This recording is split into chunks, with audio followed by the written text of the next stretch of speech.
Salamat, Amazing Fidelis, Mr. Longshot. Receive ko na ang pinatama mo sa akin. More power. Isang mapagpalang umaga sa iyo, Bossing Daguman Fidelis. Una sa lahat, nagpapasalamat ako sa pinatama mo sa akin. Na-receive ko na ang 3,000 pesos na yung tama ko last Friday. Maraming salamat sa iyo.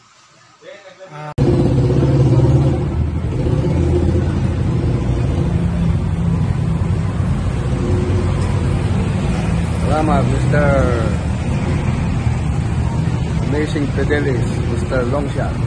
Tanggap ko na yung tama natin sa Pipay. Kaya maraming salamat.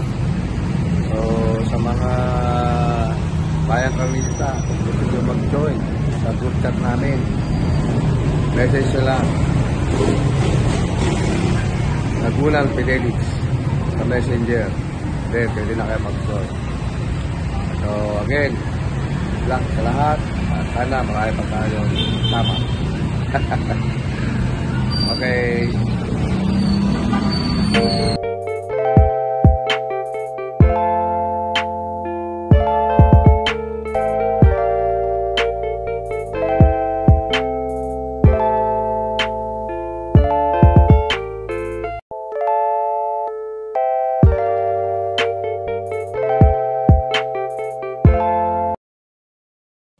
Magandang umaga mga ka-Longshot. Nagbabalik ang inyong lingkod, Amazing Fidelis, Mr. Longshot. Nandito tayo para ibigay natin ang ating race analysis para itong Saturday race natin na magsisimula ng alas 3 ng hapon.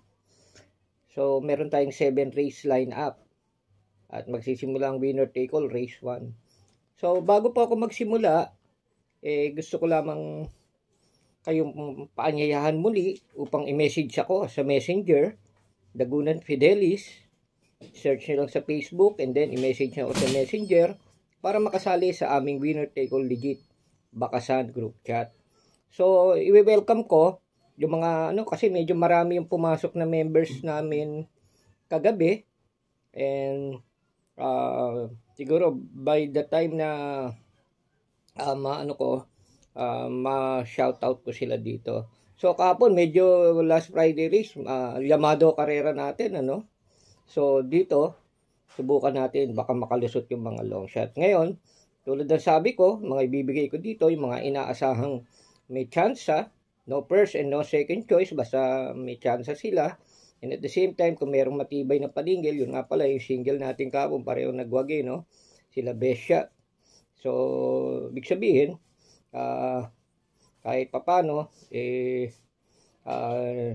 nagbubunga yung hindi pagpili ng marami, kasi unang-una tulad kagabi, kung nag-entry yung sinunod yung ibang tipster, bibigay 3, 4 pa o 5 sa isang race, wala, talo kayo sa puhunan.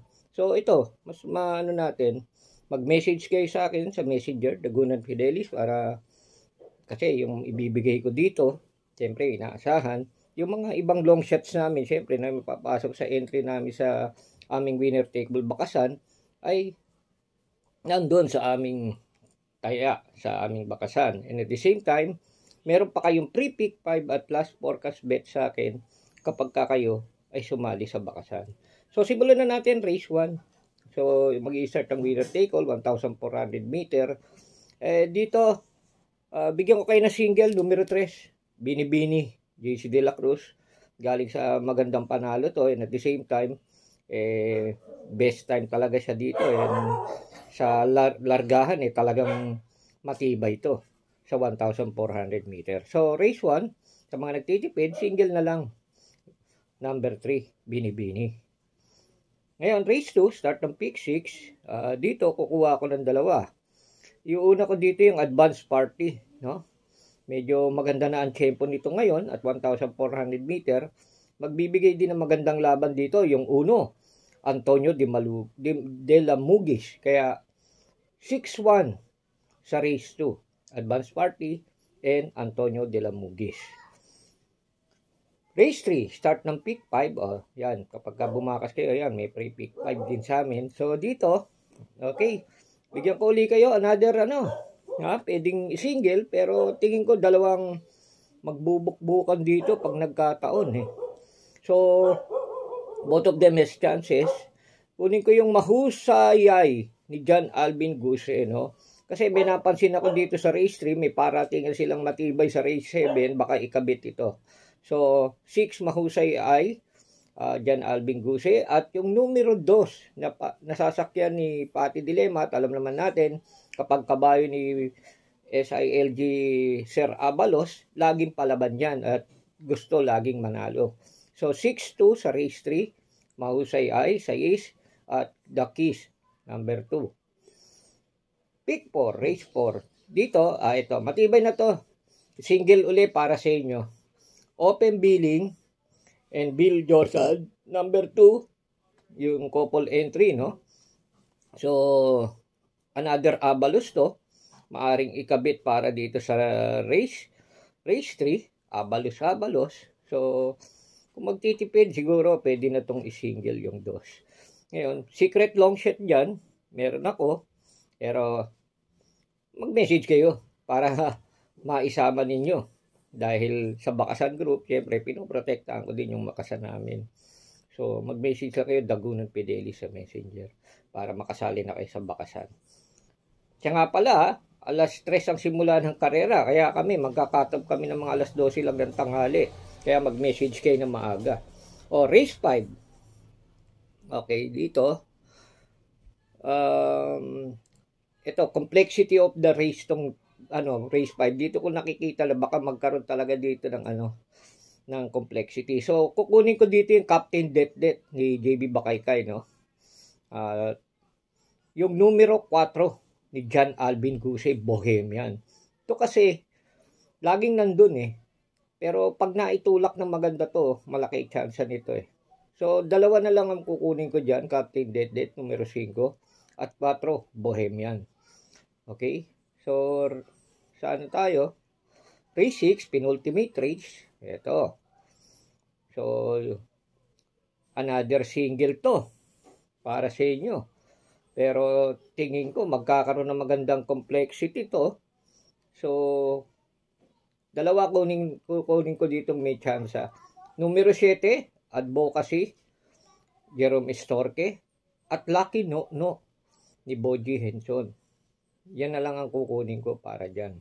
7 and 6 sa race 6. Race 7, okay, this is our favorite race. So, dito, papatok sigurado itong numero 5 na Gold Digger at Winter's Fury. Meron ito yung sinabi ko sa inyo, may kabit sa race 3 na sasakyan ng mag-utol, John Alvin Guse at John Paul Guse. Gold Digger, Winter's Fury, couple entry number 5. So, alam niyo naman, kung last race, doon ako nagbibigay ng aking long shot.